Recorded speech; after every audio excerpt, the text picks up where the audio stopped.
Olá, começa agora mais uma edição de entrevista com os gestores recém-eleitos pelas unidades universitárias da Unesp. Hoje conversamos com os professores que vão assumir a administração do campus experimental em Registro agora no mês de março. O coordenador executivo eleito, o professor Luiz Carlos Ferreira de Almeida. Muito obrigada pela sua participação com a gente hoje, professor. Nossa, eu que agradeço. E também o vice-coordenador executivo eleito, o professor Rafael Vilhena Reis Neto. Muito obrigada, professor, por estar conosco.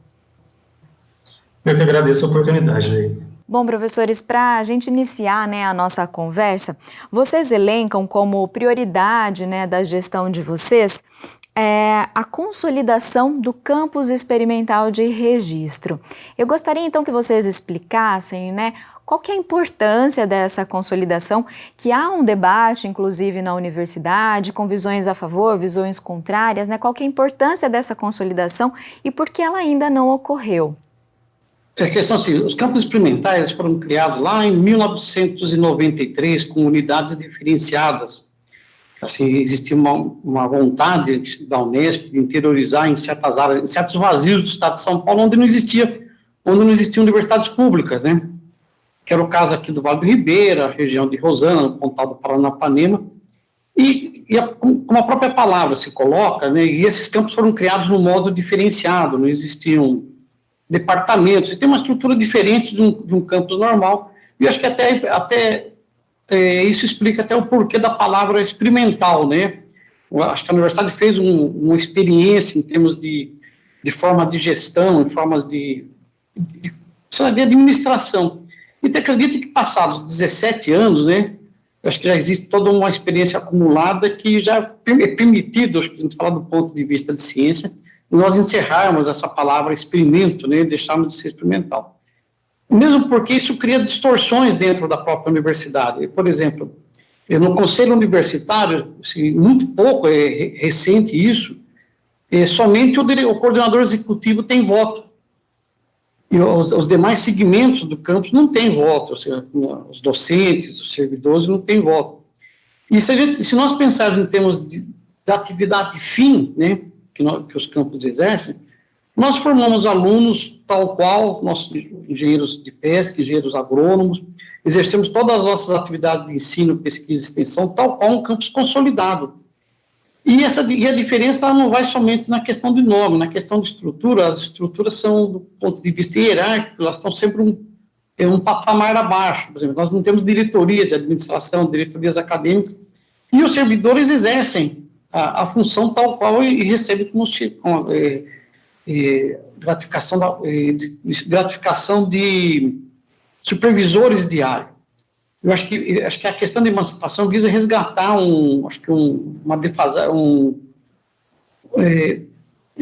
deixar os campos que fazem os mesmos serviços que os campos consolidados, todos em pé de igualdade, Acho que a grande questão é essa. E não faz sentido mais, tanto é que nossos cargos é de coordenador executivo, vice-coordenador executivo. Nós somos equiparados, se pensar em termos das nossas funções, a unidades auxiliares, E nós não somos diretores de campus. Isso, como disse, gera distorções, acho que e permite uma discussão dentro da universidade de igual para igual, assim, diretor para diretor, os diretores com voto no CO, os professores com voto no CO, os servidores técnicos administrativos com voto no CO, e acho que essa é uma questão, acho que, para mim, para nós, no caso aqui, muito importante. Professor Rafael? Bom, só complementando aí a fala do professor Luiz, acho que o próprio nome experimental já traz algum prejuízo para a gente, na busca, por exemplo, na procura dos alunos por campus da Unesp, a questão experimental já é um ponto negativo. Então, eu acho que, fora as outras questões de distorção, de injustiças com relação às questões de administração, então tem uma série de coisas que o experimental prejudica o andamento, a condução das nossas atividades. Então, acho que como o professor Luiz já falou, né, a gente já tem 17 anos, já formamos uma série de turmas de engenheiros de pesca, engenheiros agrônomos, e, né, a nossa formação, né, os nossos egressos estão no mercado, exercendo as suas funções, então acho que não faz mais sentido essa questão experimental, né. E, né, só respondendo a última parte da pergunta, né, a questão, né, por que ela não foi realizada, eu acho que existe uma questão burocrática muito, como que eu vou dizer, uma questão burocrática que impede mesmo essa transformação, né, então as metas e os pré-requisitos que foram colocados nas resoluções para que a gente tornasse, né, um campus consolidado, eu acho que isso não traz, não é justo a forma como foi colocada, e, né, se a gente parar para pensar, muito campus que já é consolidado, esse campus normal não atinge não atinge também essas metas. Então, acho que o debate, a questão né, da parte institucional da consolidação já começa por aí, né? Não é justo exigir de uma unidade o que outras consolidadas também não faz. Então, acho que é mais ou menos por aí, Lei. E é nesse sentido que vocês vão buscar o debate, a negociação? Sim. Acho que existem poucos campos experimentais ainda, né? E entendo que durante a campanha os dois candidatos a reitor assumiram o compromisso dessa questão de dar uma solução para isso, né? Também acredita que a reitoria também tem interesse, né, de corrigir essa questão. Acho que a Unesp é formada por campos universitários, e não campos universitários e campos experimentais, né? Acho que a universidade não faz sentido nem para a universidade. Acho que nem a universidade tem mais interesse numa estrutura dessa forma. Mesmo porque sempre existe, toda a documentação da Unesp, ela é feita para campos consolidados, e aí, e nas experimentais, então, se aplica por similaridade, se aplica 38, se acha uma forma,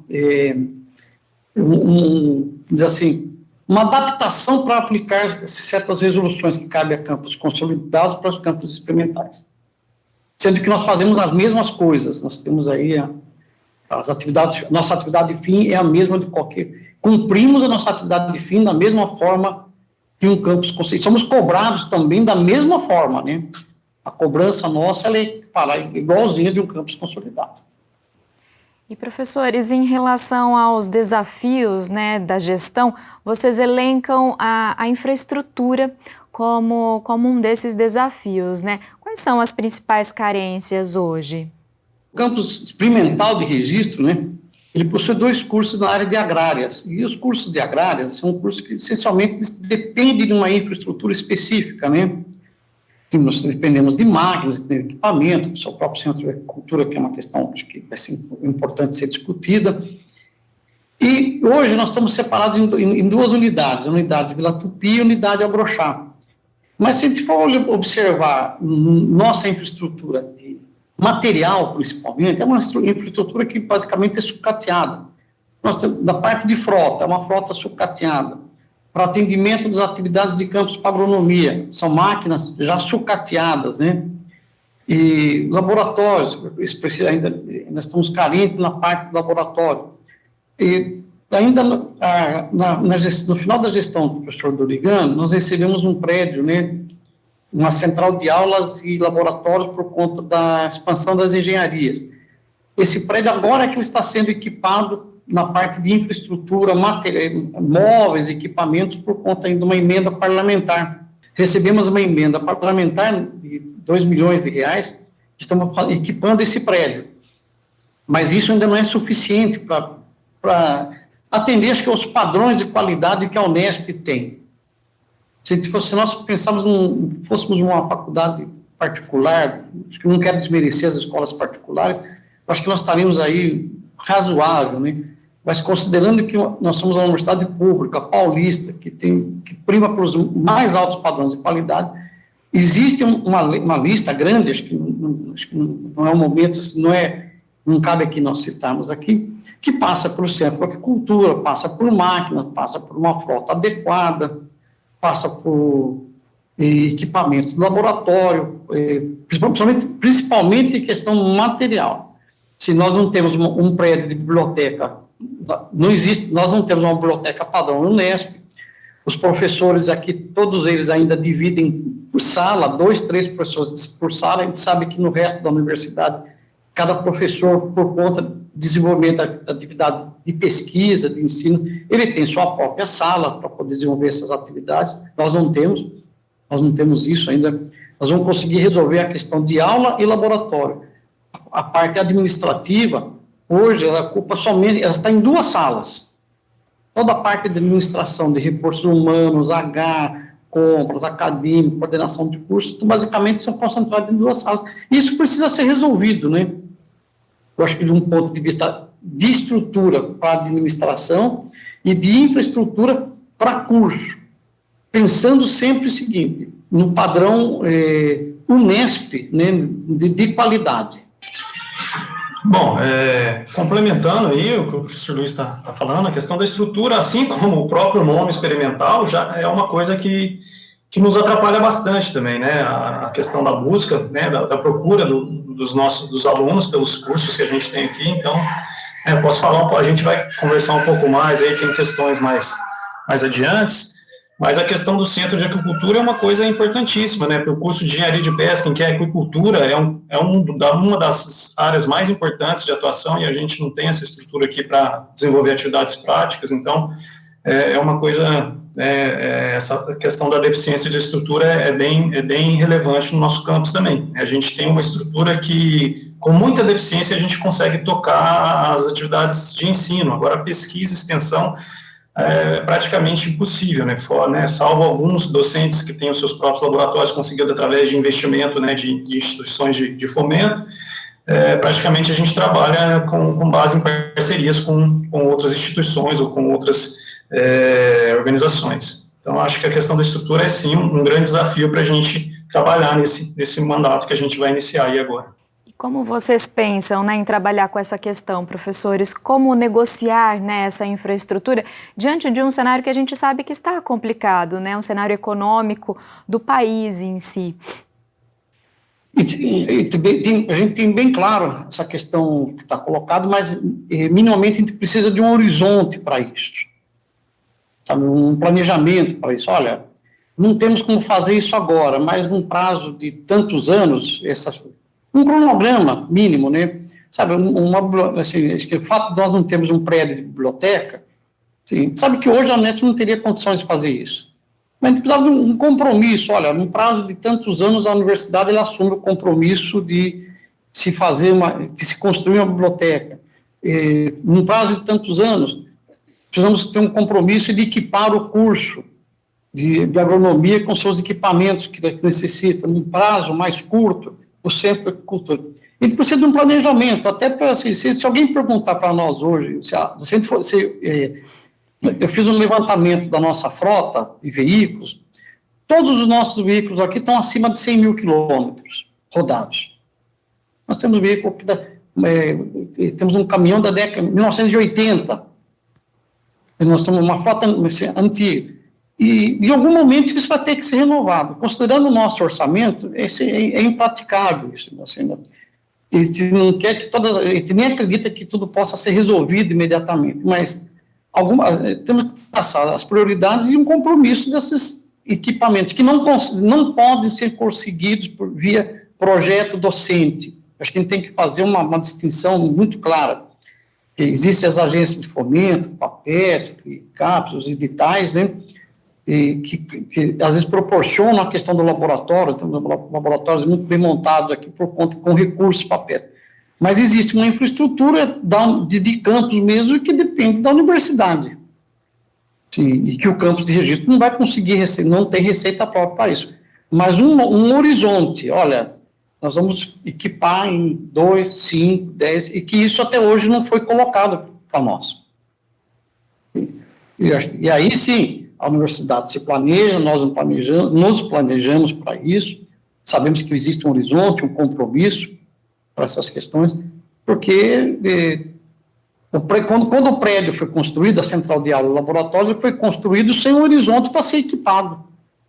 E se nós não conseguíssemos esse recurso via emenda parlamentar, esse recurso, estaria lá o prédio fechado, que é um prejuízo para a Unesp. A Unesp gastou quase acredito que foram 8 milhões ou 10 milhões de reais, fez um prédio, o prédio ficou 4 anos fechado. Isso, para mim, é um despropósito, né? O prédio vai ser fechado e se depaupera, né? Então, é difícil, a gente sabe que existem dificuldades, mas eu acho que a universidade vai ter que sentar, não só com a gente, acho que essa questão da infraestrutura envolve toda a universidade, mas traçar algumas metas. Por outro lado, a gente recebeu, por conta da universidade, em algum momento, tem metas que, para mim, não consigo entender. Nós temos um centro de vivência construído que nunca foi utilizado. E quando foi colocado isso no passado, que nós iríamos receber um centro de vivência, falar, a gente não quer isso, a gente não precisa disso. Nesse momento, nós temos outras prioridades, lá o antigo gestor. A universidade falou, ou vocês fazem o centro de vivência, ou vocês pedem um recurso. O centro de vivência foi construído e nunca ocupado porque não tinha utilidade para ele. Pode ser que agora tenha no futuro. Então, eu acho que necessita um melhor planejamento dessas questões da universidade. E um horizonte de trabalho para isso, né? Um horizonte de investimentos, né? Rafael?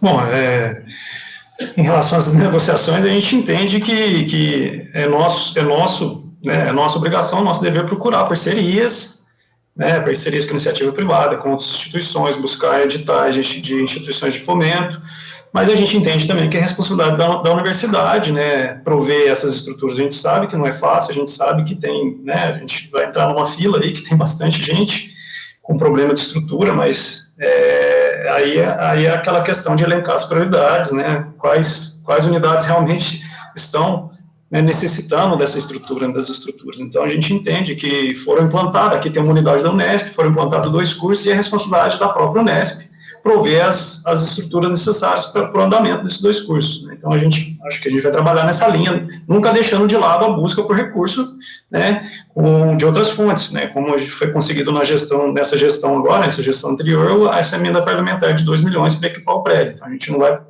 né, não vai se acomodar em não buscar esse tipo de recurso. Claro que a gente vai atrás, mas a gente entende que é a responsabilidade da própria Unesp prover as estruturas necessárias.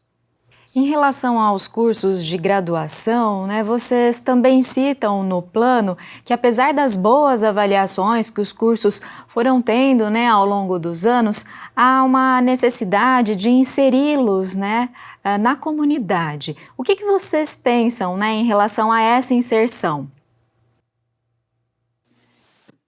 Eu acho que assim, a inserção do curso, vamos trazer a questão própria da validação, né, a discussão da validação das atividades de extensão dentro dos currículos que existem. Então, existe uma proposta, né, que 10% dos currículos sejam voltados para ações de extensão. Eu acho que isso envolve você voltar para a comunidade, você ter ações junto à comunidade que você está nesse entorno. A região do Vale do Ribeira, a gente sabe, é uma região muito carente. Eu acho que e sempre também existe a preocupação dos 2 cursos estarem voltados para essas comunidades, mas eu acredito para as comunidades que existem, a região do estado de São Paulo, que tem a maior concentração de quilombos, nós temos comunidades tradicionais ribeirinhas, temos ribeirinhos. Dos 2 cursos tem um olhar, vamos colocar assim, trazer um olhar mais específico, trazer um olhar com mais carinho essas comunidades. Não vou dizer que isso não está sendo feito, porque o papel da Unesp, quando veio para a região aqui, ela veio justamente para poder atender uma região carente, não só um vazio demográfico, né, um vazio de universidade pública. Existe uma comunidade muito carente aqui na região. Os 2 cursos, elas têm que ter, dentro das suas grades, dos seus planos pedagógicos, né, ações que busquem resgatar, promover essas populações. Essas populações estão colocadas aqui. Os 2 cursos. Mas, deixando claro, acho que não se trata de uma visão, reduzir o curso somente a olhar essas comunidades. Existem também aqui médios produtores e grandes produtores, mas nós temos que ter um olhar plural.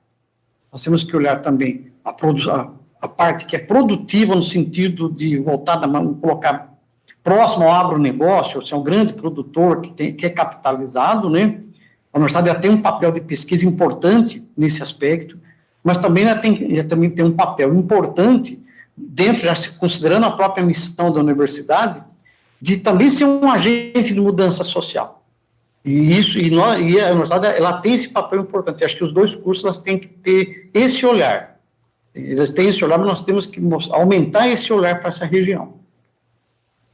Porque foi isso que justificou a Unesp na região. Então, nós temos que cumprir esse papel aqui.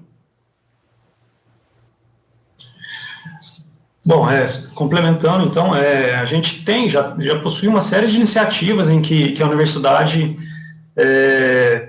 pratica essa interação com a comunidade, uma série de projetos de extensão, tanto na área de agronomia quanto na área de pesca. Então, acho que a gente já tem uma certa inserção na comunidade, né? Só que a gente tem que ampliar isso, né? Acho que a gente tem esse compromisso de ampliar, principalmente pela questão da regionalização. A gente está na região com o menor IDH do estado, então é um papel importante que o nosso campus, né, que a gente tenha a consciência que é a responsabilidade do nosso campus, né? Então, a gente tem uma série de iniciativas, a gente tem o projeto Robalo, o professor Domingos, que tem uma ampla penetração, a professora Marília também trabalha na área de conservação de manguezais, na área de agricultura, a gente tem uma série de processos, na área de agronomia, né, tantos outros projetos de extensão que já praticam essa interação com a comunidade, né? Temos essa inserção, mas a gente entende que a nossa responsabilidade é ampliar esse tipo de inserção e, né, com certeza, a questão melhorando um pouco as estruturas, né, e a questão da consolidação, isso, né, vai nos ajudar a promover essa ampliação. A gente entende dessa forma, essa questão.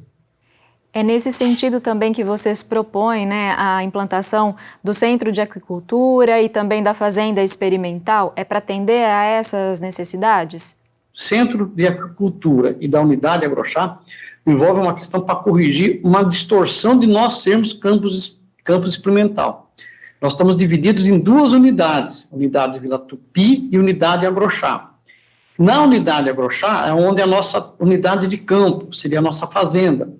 Lá tem pessoal de campo, tem técnico agrícola, tem professores que estão lotados lá, onde ficam nossas máquinas agrícolas estão lá, alguns expõem da agricultura. Só que isso, do ponto de vista institucional, não existe na Unesp.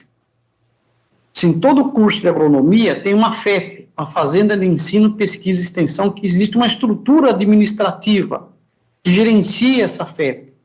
Nós não temos essa estrutura administrativa. Então, todo esse pessoal que fica aí a 10 quilômetros da gente aqui, eles são subordinados à coordenação executiva e não a um supervisor de fazenda, como ocorre em outras unidades. Isso gera problemas de gestão, né? Porque como gerir uma unidade que está a 10 quilômetros se você não tem a figura de uma chefia? O chefe dessas pessoas lá é o coordenador executivo. Ora, como que o coordenador executivo, ele sai da sala dele e vai administrar pessoal de campo, vai administrar pessoal técnico agrícola, a gestão da área? Então, isso não assim, é inexequível, mas é assim que nós estamos funcionando, com a colaboração dos docentes, os docentes colaboram sem colocar de forma voluntária mesmo, já há algum tempo. Então, a questão da FEP, e o Centro de Aquicultura é algo que, teoricamente, estaria dentro da FEP, como ocorre, por exemplo, no curso a FEP que existe em Jaboticabá, onde existe o CAUNESP. O CAUNESP é uma estrutura que está dentro da fazenda lá. E aqui nós temos, assim, do ponto de vista de gestão, nós temos uma única unidade dividida em dois. Então, isso gera problema de orçamento. Com um único orçamento, nós temos que gerir duas unidades. Vila Tupi e Agrochá. Então, lá tem uma conta de luz, lá tem uma conta de água, lá tem uma conta de internet, lá tem todo um monte de conta, igualzinho temos aqui, em proporção menor. E é um orçamento só. É como se fosse uma única unidade. Quando as pessoas chegam em registro, descobrem que registro tem 2 lugares, está em 2 lugares, mas administrativamente é como se fosse um único lugar. Isso pertence à discussão da emancipação, isso vai ser discutido junto com a discussão da emancipação, a implantação da FEP, da Fazenda de Ensino, Pesquisa e Extensão, igual ocorre com os outros campos onde existem cursos de agrários. Eu sou formado em Botucatu, lá tem a Fazenda Lajeado, de Gárdia, São Manuel. Lá em Ilha Solteira tem a fazenda, acho que fica no Mato Grosso, inclusive. Jaboticabal tem a fazenda que está anexa à escola. E nós temos uma fazenda que está longe e que não existe na estrutura da universidade. Ela não existe. Não é algum fantasma, mas que existe, está lá, as pessoas estão trabalhando lá e tudo mais. Bom, só complementando a questão do Centro de Agricultura, acho que é importante a gente deixar claro aqui que a gente não quer replicar uma estrutura que já existe no Unesp, a gente não quer criar um novo CAUNESP aqui, né? A gente entende que o CAUNESP é uma unidade complementar, com estrutura própria, com gestão própria, né? O que a gente quer é simplesmente a estrutura de aquicultura, né? São os viveiros, os laboratórios de reprodução, assim como tem em várias outras unidades da Unesp, em que tem um curso de zootecnia, de agronomia, de veterinário, tem essa estrutura, né? E a gente que tem um curso de engenharia de pesca, a gente não tem essa estrutura. Então, quando a gente fala em centro de agricultura, seria simplesmente essas questões de estrutura que estaria dentro de uma fazenda experimental, como o professor Luiz disse. Então, a gente, nesse sentido que a gente fala do centro de agricultura, né? Então, essa estrutura e a fazenda, ela, a princípio, a função inicial dela não seria essa inserção regional, mas é lógico que, como consequência, também estaria promovendo um aumento dessa inserção regional, na medida que a gente teria uma estrutura para promover cursos de campo, capacitação, então a gente teria uma possibilidade maior de promover essa inserção regional, mas a princípio seria para atender os princípios básicos, os pilares de ensino, pesquisa e extensão da nossa unidade. Tá certo, então, professores, nós vamos agora para um rápido intervalo e você que nos acompanha, não saia daí, que no próximo bloco vamos conhecer mais propostas da nova gestão do Campus Experimental de Registro. A gente volta já já.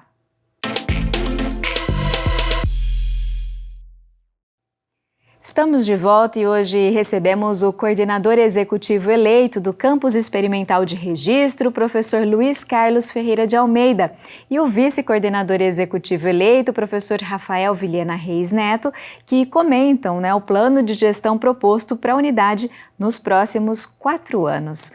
Professores, vocês mencionam no plano de gestão que as atividades administrativas, acadêmicas e todas as demandas envolvidas na unidade, elas só estão sendo cumpridas graças ao compromisso e à competência dos servidores técnico-administrativos, porque há uma necessidade muito significativa de reposição do quadro na unidade. Como que vocês vão negociar essa reposição? Leires, são 2 aspectos, Eu acho que existe assim, uma reposição da falta de pessoal propriamente administrativo, Para você ver, nosso campus não tem uma bibliotecária. Isso nós estamos à margem da lei, porque toda universidade, onde existe uma biblioteca, tem que ter um bibliotecário, no caso, Isso é uma falha que tem que ser cumprida. Outro aspecto que envolve é o seguinte: o ano passado, no final da antiga reitoria, foi aberta a possibilidade de se contratar um auxiliar de suporte acadêmico, que para nós falta, Quando nós fomos verificar no quadro, verificamos o seguinte, que esse quadro está completo, que não existia mais essa vaga para nós, E o que ocorre? Depois, observando melhor nosso quadro, em alguns lugares faltam profissionais que estão previstos em nosso subquadro, mas faltam também profissionais que o nosso subquadro não prevê. Por exemplo, nós precisamos de mais auxiliares de suporte acadêmico, mas o nosso subquadro está completo, então ele precisaria ser ampliado dentro do subquadro. Por outro lado, nós estamos falando muito da questão da FEP. A FEP, ela tem técnico agrícola e auxiliar de campo. Não existe no nosso subquadro o servidor que seria o intermediário entre aquele servidor de campo e o técnico agrícola. A negociação, acho que envolve o aspecto de negociar vagas, a gente sabe que essa reposição nesse momento é difícil, e a outra é uma discussão já acumulada da questão de ser experimental, de qual é o subquadro que é adequado para um campus que tem 2 cursos de ciências agrárias. Nós entendemos hoje, da maneira pelo qual está montado o nosso subquadro, ele não atende às nossas necessidades. Mesmo se a universidade hoje oferecesse determinadas vagas para nós nós não temos como ter essas vagas porque elas não estão previstas para a gente. Então, envolve uma reformulação do subquadro, deixar ele adequado à nossa necessidade, e contratações de servidores, que sabemos que nesse instante isso está até legalmente, existe até uma legislação que proíbe isso por conta da pandemia. Mas, novamente, eles têm que ser ajustados para, quando essa situação passar, esse quadro nosso ser reposto na medida daquilo que a gente precisa. E aí te reforça todo o compromisso da equipe que trabalha aqui, dos nossos servidores técnicos administrativos, né, todos eles, cidade de campo, suporte acadêmico, que tem um compromisso muito grande com a gestão do campus, muito grande, assim, tem aí, já passou a fase de campanha, vamos assim dizer, não é uma palavra de campanha, as coisas funcionam em registro, porque existe esse compromisso. Eles entendem que trabalho, que falta gente, entendem que precisam ser colocados gente, mas eles se esforçam para fazer aquilo que a gente precisa fazer, de formar alunos com competência. Mas na discussão da consolidação, essa é a questão do subquadro, que envolve não somente reposição, mas como adequação do subquadro que existe aqui. Bom, a questão do quadro, acho que a primeira coisa que foi feito, que o professor Luiz acabou de colocar aí, foi a identificação das deficiências, né, e das questões da revisão do subquadro, né. A outra questão é a negociação. A negociação a gente entende que aí é que vem, né, a parte mais difícil, né, de negociar a questão das contratações. A gente sabe que num primeiro momento isso é impossível por questões legais, mas a gente entende, né, que no momento adequado, no momento oportuno, a gente vai poder, né, demonstrar como as coisas funcionam aqui com uma deficiência de funcionário, com funcionário sobrecarregado, e aí a forma como funciona, né, com a falta de apoio, né, as atividades que são desempenhadas aqui com a falta de apoio por questões de deficiência de funcionário. Acho que é colocar dessa forma né, tentar negociar com a direção central. Acho que dessa forma. Falando agora do ensino, a gente sabe que o retorno presencial das aulas ele ainda deve demorar um tempo, né? E vocês elencam no plano de gestão a necessidade de trabalhar, né, o ensino remoto. Como isso será feito? Acho que a pandemia ela trouxe algumas lições, assim, trouxe muita coisa ruim e trouxe assim alguns aprendizados, né? Então, os projetos pedagógicos estão sendo revistos, né? A gente tem muito claro que a aula presencial ela é essencialmente muito importante para os nossos cursos, né? É muito importante. Mas algumas lições estão colocadas, né? Eu acho que abre um momento, né? Quando a gente fala do ensino, não fala propriamente ensino à distância, né? A gente fala em modelos híbridos, né? De discutir alguma coisa que permita maior autonomia ao aluno. Sim, eu acho que, no sentido, acho que existem práticas aí de metodologias ativas, né, que o aluno possa construir seu conhecimento, e nesse processo de construção de conhecimento, ele necessariamente não ocorre dentro de sala de aula. Eu andei verificando alguns cursos, os cursos de ponta mesmo, nível mundiais, né, a carga horária é pequena em sala de aula. Mas isso não significa que esse aluno não tenha atividade acadêmica. A atividade acadêmica dele acaba ocorrendo de forma muito intensa fora da sala de aula. Acho que um momento, acho que a pandemia, em termos de ensino, está proporcionando um momento raro de nós verificarmos as boas experiências que existem. Acho que o nosso curso não é EAD, tem que deixar muito claro isso, né, de que o aluno possa, por si só, né, ele está construindo esse conhecimento devidamente tutorado, devidamente orientado pelo professor, tendo um grau de autonomia e de responsabilidade que a gente quer que esse aluno tenha. Porque ele, na vida profissional, ele vai ter que ter a autonomia dele, ele vai ter que ter a responsabilidade. E a gente acha que isso tem que ser construído dentro do ambiente universitário. Eu acho que é uma discussão que vai permear toda a universidade, né? Toda a universidade acho que vai estar discutindo esses aspectos, né?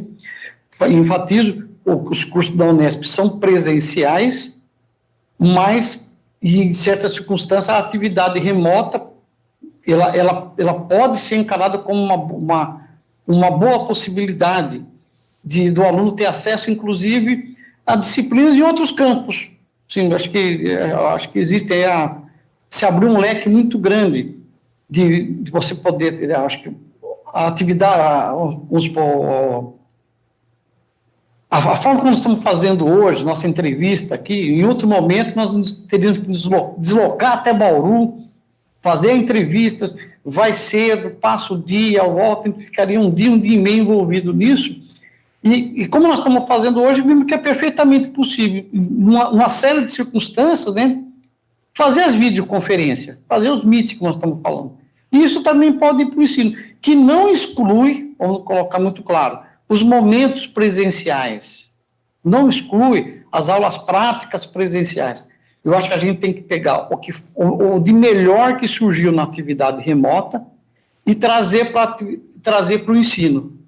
Achei perfeito. E essa é uma discussão que acredito que a Pró-Reitoria de Graduação ela vai trazer essa discussão de como melhorar, como otimizar o que está ocorrendo agora. É claro, acredito que até passar o ano todo só em atividade, em ensino remoto. Isso não é bom. Sim, isso não, eu acredito que sempre. Mas é aquilo que se permite, dada a circunstância que está colocado. Não é bom, mas é aquilo que é permitido hoje, é aquilo que é necessário hoje. Mas nós temos que aprender com a pandemia, sabe? Nós temos que aprender com o que está acontecendo. E no ensino, principalmente no ensino. Porque o aluno que vai estar chegando no futuro é um aluno que também ele vai entender que aquilo que foi positivo. Existe uma avaliação que foi feita aqui no semestre passado, né, do ensino remoto, muitas coisas positivas foram colocadas do ensino remoto. Assim, os alunos viram coisas positivas, como também viram coisas negativas. No entanto, tem que eliminar o negativo, pegar o positivo e aprimorar isso. Porque se a gente for fazer também no presencial, existem coisas negativas no presencial, existem coisas positivas. Então, a ideia, o que tem de positivo no presencial, o que tem de positivo no ensino remoto, o que tem positivo nas metodologias, a gente fala aí PBL, problematização, existem várias metodologias que possam ser incorporadas no ensino. Acho que a gente tem que avançar nas práticas pedagógicas para formar um profissional, um aluno que vive hoje, vamos colocar, permanentemente conectado. E os PPPs têm que ir nessa direção também, sem a perda de qualidade, e lembrar que nós temos um padrão Unesp que tem que ser cumprido, de ensino, de qualidade.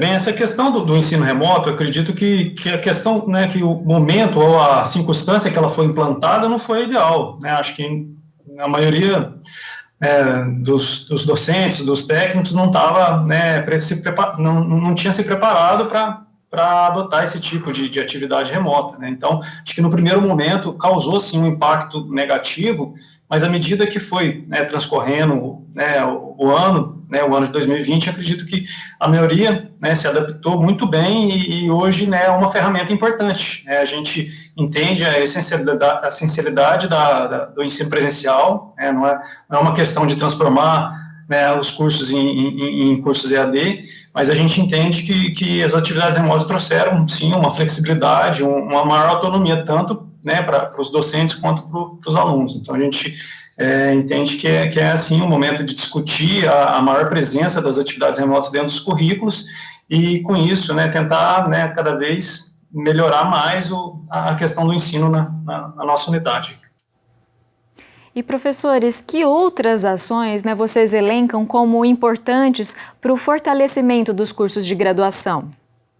Bom, a questão do ensino de graduação, a gente está num momento interessante que a gente está na reformulação dos currículos dos dois cursos, tanto da agronomia quanto da pesca. Então, a gente, né, com a ajuda, né, da Prograde, vem trabalhando, né, muito em cima dos currículos para tentar deixar, né, os dois cursos mais atrativos, né, com questões mais modernas dentro dos currículos, e proporcionar, assim, né, uma melhor adequação, né, das questões modernas, né, dos cursos de da engenharia agronômica e da engenharia de pesca. Então, nesse momento, a gente tem trabalhado bastante nessas questões dos dois cursos de reestruturação. Acho que o fortalecimento, a gente coloca também de dois aspectos. Do ponto de vista humano, os professores do campus, do nosso campus aqui, são altamente gabaritados. Acho que nós temos um corpo docente capacitado, ligado à pesquisa, ligado ao ensino, ligado à extensão. Isso se garante as boas avaliações que nós temos, né?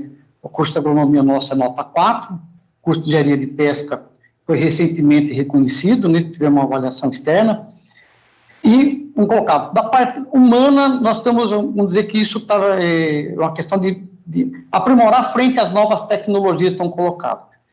Agora, a melhoria do curso também de graduação, o fortalecimento, nesse caso, passa também pela questão da infraestrutura, que nós estamos enfatizando. Por exemplo, só consegue fortalecer um curso na medida que o aluno tem acesso assim, às melhores tecnologias, os melhores equipamentos que existem, que o professor possa ter acesso a esses equipamentos para poder desenvolver uma boa aula prática. Na medida que nós temos equipamentos que são defasados, uma aula prática no equipamento que é defasado, esse aluno está defasado em relação àquilo que acontece fora.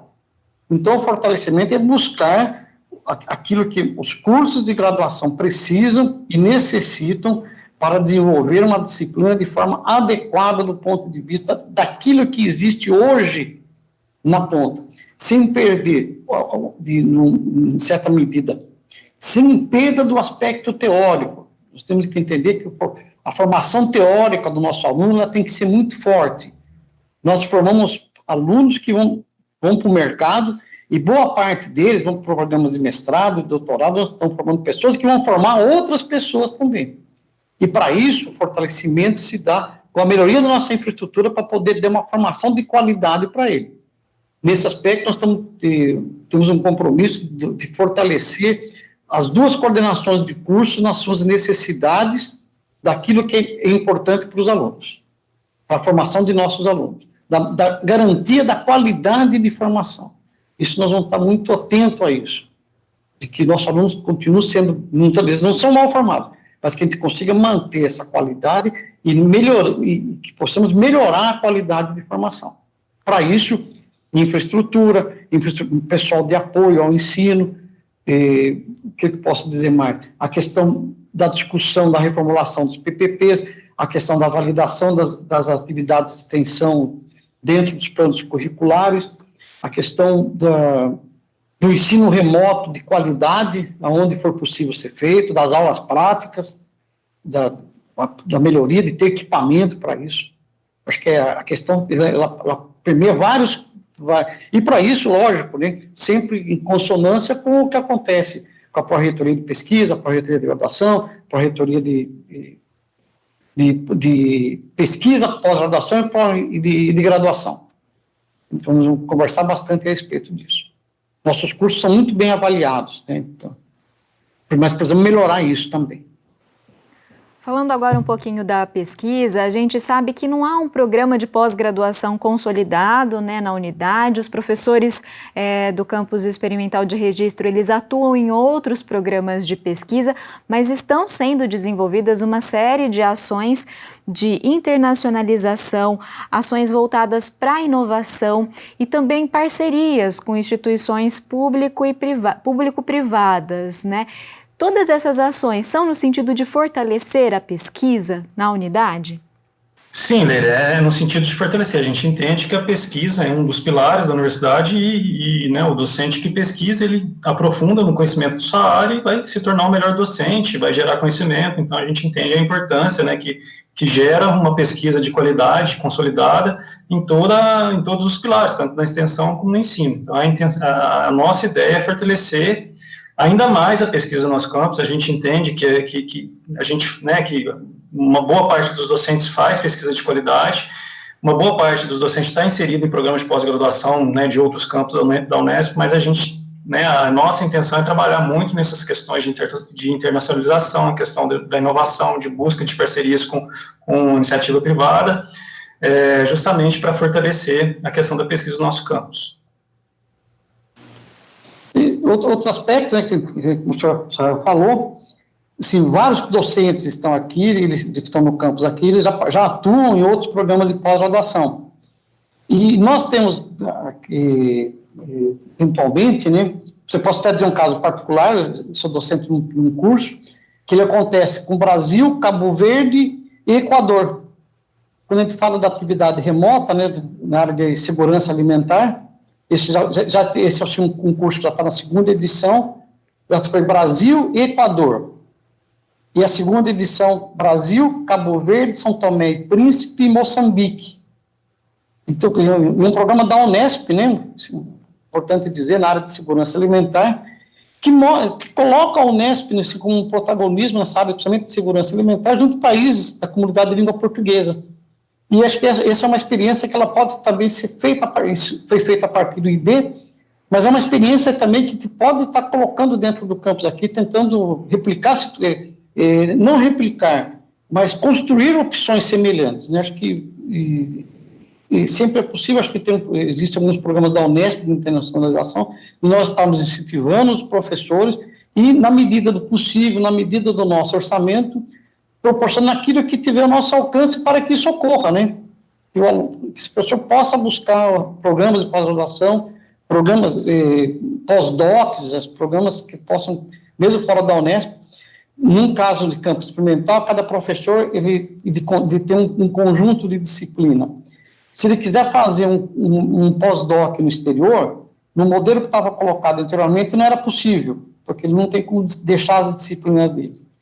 Então, nós estamos pensando em formas que o professor ele possa buscar um pós-doc no exterior, sem que precise, de certa forma, estar abrindo mão de disciplina que não seria possível no modelo que estava colocado anteriormente. Porque a Unesp não coloca um professor substituto para isso. Então, acho que tem que buscar aí os fatos positivos que a pandemia trouxe na área de ensino, que permitam professores estarem fazendo parcerias internacionais, ou ministrando disciplinas, ou participando de programas de pós-doc, outros programas no exterior. E, professor, diante de tudo que nós debatemos nesse programa, né, como que vocês imaginam a importância do envolvimento da comunidade acadêmica, né, para se atingir todas essas ações e buscar essas conquistas, né, que estão elencadas no plano?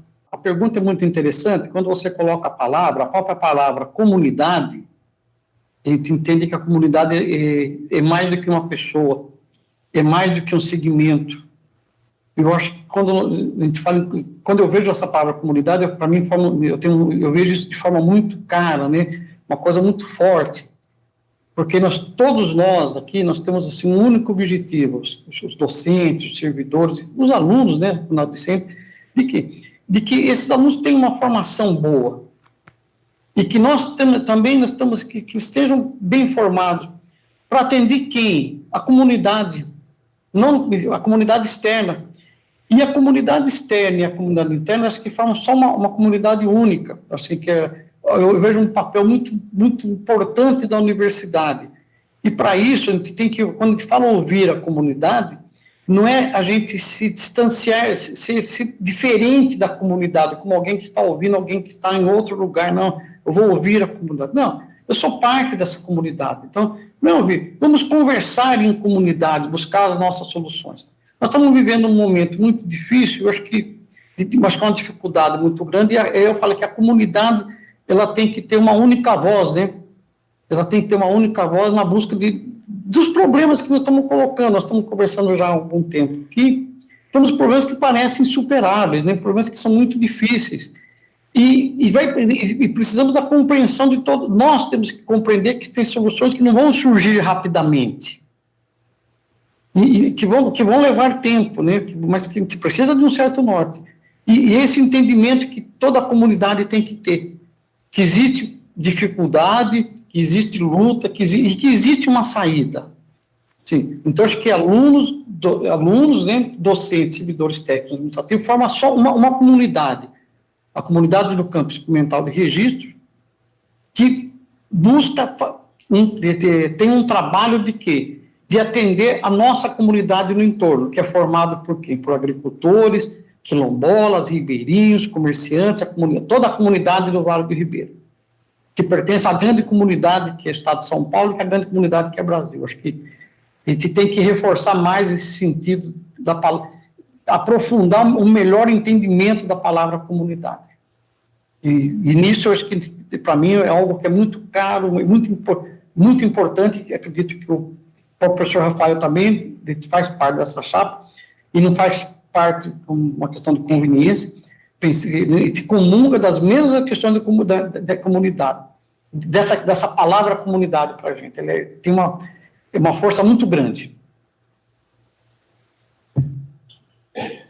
Eu entendo que, né, a questão, né, para a gente avançar, para a gente atingir todas as metas e todos os objetivos que a gente colocou no nosso plano, nós dois, né, eu e o professor Luiz, nós não vamos fazer isso sozinhos, a gente precisa muito da nossa comunidade, com certeza. A gente só vai alcançar essas metas e objetivos com a ajuda de toda a comunidade, de todos os segmentos. Né, e a gente levantou uma bandeira, né, que para mim é muito importante na nossa campanha, que é a bandeira do diálogo. Né? Então a gente vai conseguir mobilizar toda a comunidade através do diálogo. Eu entendo que dessa forma, sendo transparente, né, sempre sincero, sempre colocando as coisas das formas que elas são mesmo. Então acho que com o diálogo e com a ajuda da comunidade, a gente tem condições de alcançar as metas que a gente colocou no nosso plano.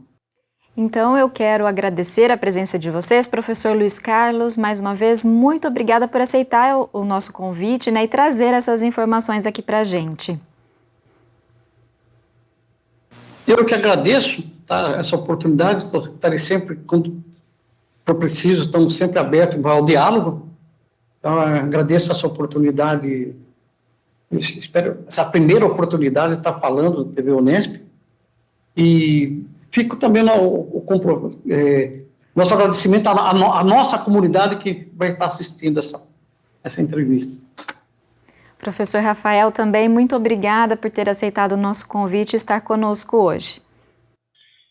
Eu que agradeço a oportunidade, Leire, e para a gente é muito importante estar colocando aqui as questões, não só para a nossa comunidade em registro, mas para toda a comunidade unespiana. Tá certo, professores, muito obrigada então mais uma vez. Esta edição está chegando ao fim, mas se você quer rever esta ou as demais entrevistas com os novos gestores da Unesp, está tudo na íntegra no nosso canal no YouTube. Acesse lá e compartilhe. Muito obrigada por sua companhia. A gente se vê. Tchau!